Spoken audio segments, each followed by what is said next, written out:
Je m'appelle Alioune Fall et je suis le coordonnateur départemental du réseau APR de Tivaouane. Et je suis par ailleurs membre du collectif chargé de prendre en charge la phase transitoire par rapport au bureau national du réseau des enseignants APR. Voilà, l'objectif de cette rencontre, c'était dans un premier temps de constater le vide qu'il y a au niveau du réseau national. Il n'y avait plus de coordonnateurs, il n'y avait plus de bureau national. Et l'autre objectif, c'est justement de travailler à la mise en place d'institutions, d'une structure du parti de façon légitime, en nous appuyant sur les coordonnateurs des départements et sur des personnes ressources. De réfléchir sur une organisation, une nouvelle organisation à travers un organigramme qui prend en charge les réalités du bureau national, mais aussi de mettre en place un bureau transitoire chargé de prendre en charge la période transitoire et d'animer le réseau, en attendant que le président de la République nomme un nouveau coordonnateur. Et aussi, le troisième aspect, le troisième objectif, c'est de réfléchir sur un projet politique fiable, un projet politique viable, capable de permettre au réseau de fonctionner, de bien fonctionner, mais aussi d'animer le réseau aussi bien au niveau national qu'au niveau des collectivités locales. Je crois que Youssou Touré lui-même, devant les médias que vous êtes, a démissionné officiellement du réseau national des enseignants APR. Et en droit, on dit que l'aveu est la mère des preuves. Donc il n'y a pas de preuves plus explicites que cela. Maintenant, fort de cet état de fait, et fort aussi du fait que la réunion que lui-même avait convoquée ce matin au siège n'a pas pu se tenir là-bas, parce que n'étant plus considéré comme une structure officielle du parti, ou bien comme dirigeant du réseau, il n'a pas pu tenir sa réunion au niveau du siège. Ça, c'est un désaveu de la hiérarchie qui montre que sa décision, même au niveau de la hiérarchie, a été avalisée et qu'aujourd'hui, il faut passer à l'après-midi. Et donc, tout cela, la lecture politique qu'il faudrait avoir par rapport à tout cela, c'est qu'aujourd'hui, nous autres coordonnateurs de département, nous autres membres du réseau des enseignants républicains, nous avons la responsabilité de construire une nouvelle dynamique politique capable de prendre en charge les aspirations du réseau, mais surtout capable d'aider le président, de l'amener à des victoires aux prochaines échéances électorales.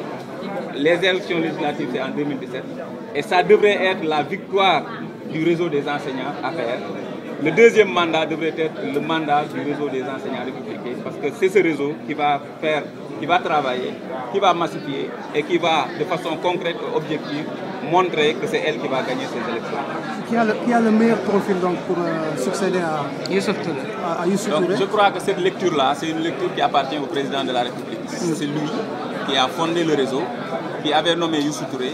C'est lui, en fondant le réseau, qui avait un objectif bien défini à travers ce réseau-là.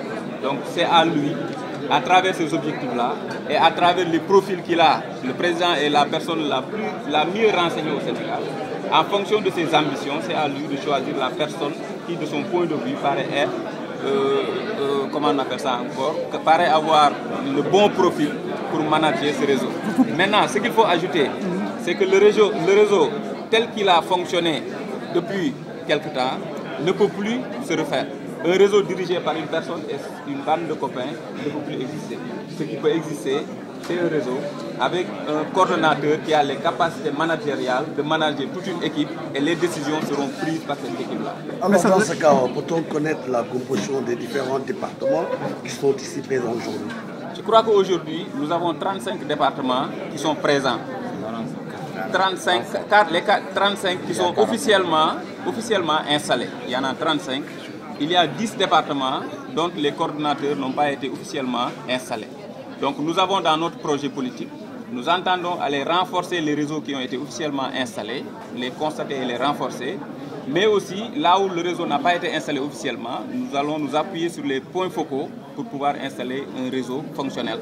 Et là où il y a des problèmes, nous allons faire une médiation qui nous permettra de rapprocher les positions autour d'un compromis politique qui permettra au réseau de jouer sa véritable vocation dans ces politiques. Qui choisir donc pour... vous dites que vous avez quand même capacité donc, de proposition au chef de l'État par rapport donc, à celui qui devrait être le coordonnateur. Est-ce que votre choix se porte sur qui quand même?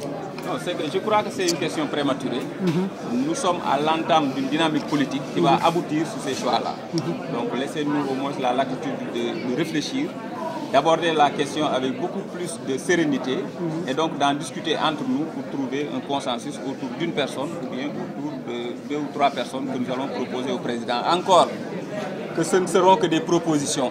Et ce sera au président de la République de les avaliser, de choisir parmi la liste qui lui sera proposée, ou bien aussi de choisir ailleurs. Mais ce que nous devons dire en tant que militants disciplinés, respectueux de la hiérarchie, c'est que quel que soit le choix du président de la République, même s'il nous choisit un journaliste, nous allons le suivre.